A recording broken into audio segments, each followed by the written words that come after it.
So it's late January 2017, and I'm lying on a loading dock on my back. I got snow shoved down my collar and blood streaming down my face.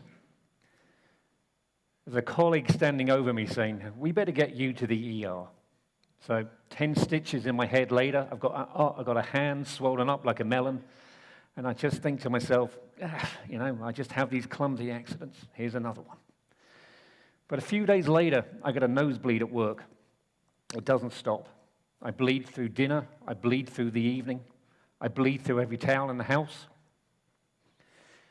That's kind of what I look like after the accident, with my long-suffering wife still there. So I'm standing in the bathroom smeared in blood, and I think there is something going on. And that's when the lie I've been telling myself finally ends. So the evening ended with hospitalization, blood tests, and cauterization. 48 hours of biopsies, further tests, and the answering to questions that I answer, but not honestly. Not because I'm trying to lie to anyone, it's because I can't honestly get my head around the fact that I'm not being truthful, not to myself and not to anyone else. So on the 2nd of February, my wife kissed me on the forehead, said she'd be back in a couple of hours. She was going off to walk the dog and come back. The next thing I knew was waking up from a 6-day medically induced coma. There was a very kind-faced doctor standing over me, and she was delighted that I was coming out of this coma. And then the next thing I saw was my wife, tired, sick with the flu, and just worn out with what I've been doing to myself and to her and the rest of our family. I did learn that I have a disease. My name is Mazz, and I am an alcoholic.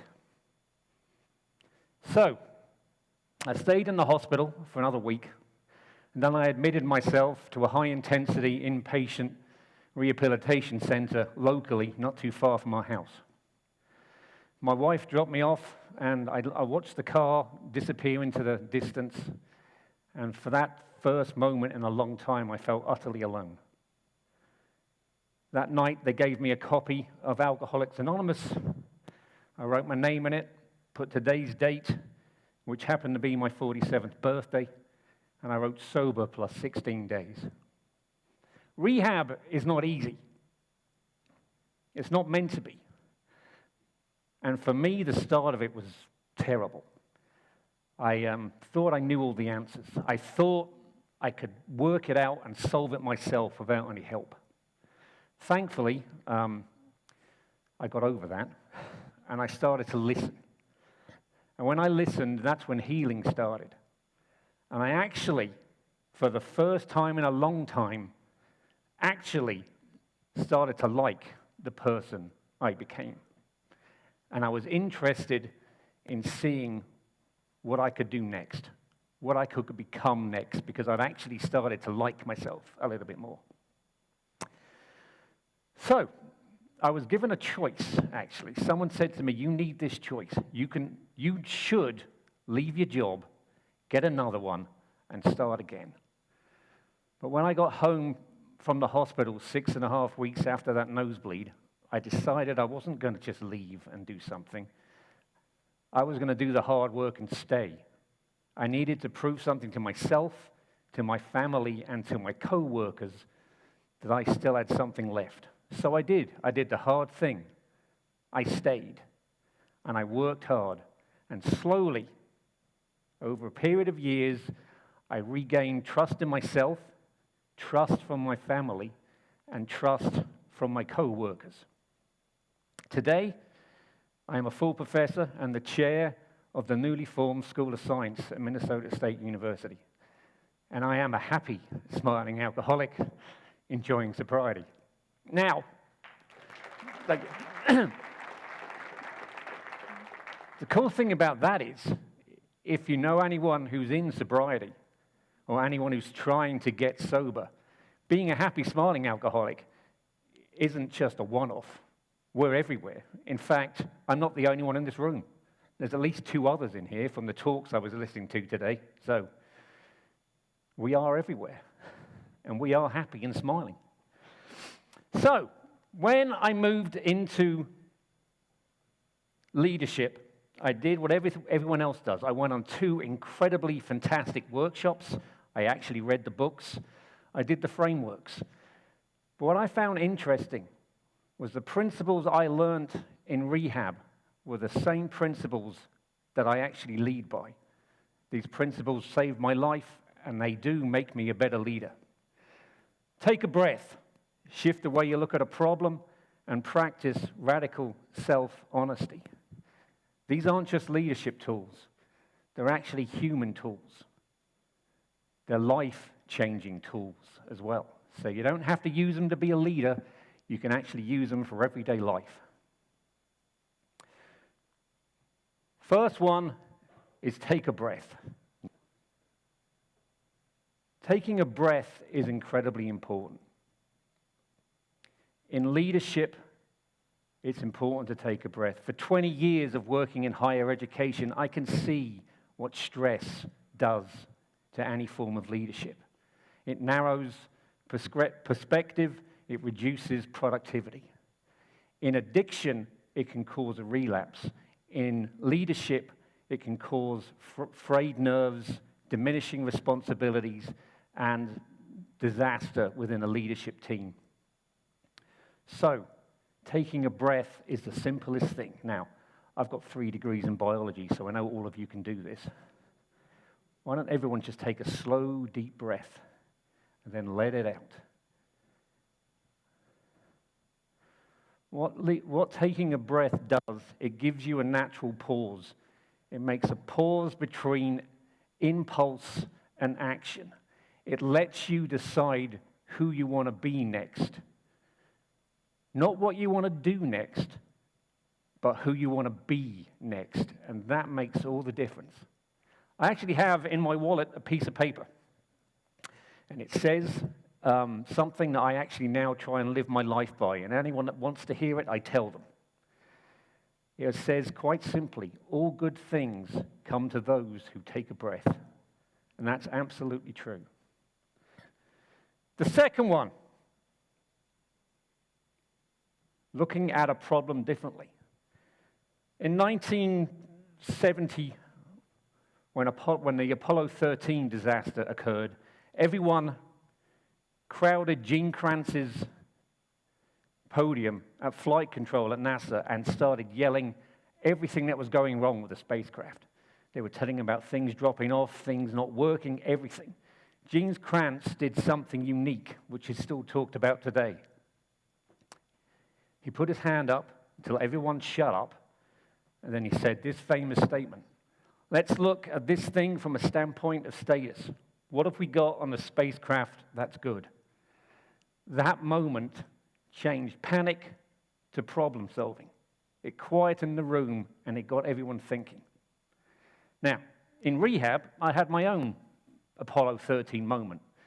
My counselor said to me, I want you to think not what you've lost. What do you still have? You still have your memories. You still have your brain, thankfully. Even after that coma, you seem to come back pretty well. You have your memories of learning how you used to do hard things well. So it wasn't, let's lament at what you've lost. Let's see what you've still got, and we can work from there. The principle's still the same. Go with what you've got and move forward. I use this at work all the time, too, in my leadership role. If a department comes up and says, oh, we've got a problem here, I think, okay, what still works? What can we move from? Nothing is 100% broken. Now, this question, what have we still got that works? It doesn't defy or deny reality. It creates possibility. It creates momentum. The third one, radical honesty. I learned this one in rehab. In leadership, it's very, very important not to do this. It's also kind of cool to almost think, yeah, you know, fake it till you make it. Sounds empowering. But all you are really doing is you're a goldfish pretending you're a shark. There's nothing empowering about faking it till you make it. One powerful thing that I learned in rehab about radical honesty is simply being honest. Being honest, I mean really honest, rebuilt my trust with everyone. When you're honest, people start to respect you more. I rebuilt my work relationships. I reshaped my marriage. I gained trust in everything. So that's what we learn. I also learned that saying, when it's true, I don't know, is one of the most powerful leadership tools that you can have at your disposal. If you don't know something, say it. Be honest. Be honest with yourself. Be honest with those around you. So, don't fake it till you make it. Brave it till you make it. Be brave, be strong, and be you. Now, there is a saying in military leadership. You're not a leader until you're lost. Because leadership is not based and forged from flawless successes. It's forged from the moments you fail, when you stumble, when you reassess, and you grow. And that is braving it.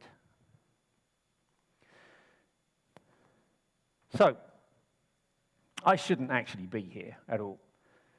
When you have a doctor who tells you that she was beginning to think you weren't going to wake up from a coma, you kind of pay attention. So maybe I shouldn't have woken up from that coma, but I did, thankfully. And because I did, I'm standing here. And because I did, for the last 9 years and 5 days exactly today, I have lived a different life. I've lived a life using these three principles to live my life and to lead better. So, what I can tell you about leadership is this.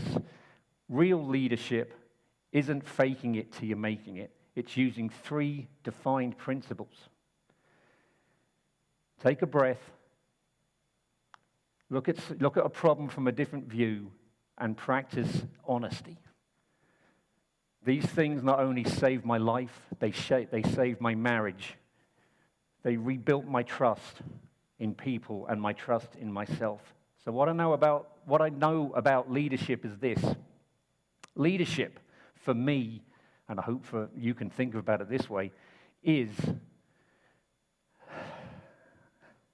patience over panic, curiosity over control, honesty over ego.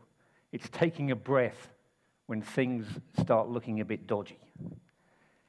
It's asking, what we still got to work? What can we use if things start falling apart? It's braving it so you know who you really are, so you know who you can become. If I know one thing at all about leadership, it's this. You don't fake it till you make it. You brave it. One step, one breath at a time. I am a happy, smiling alcoholic living in sobriety. I am also a leader shaped by recovery and not by perfection. Thank you.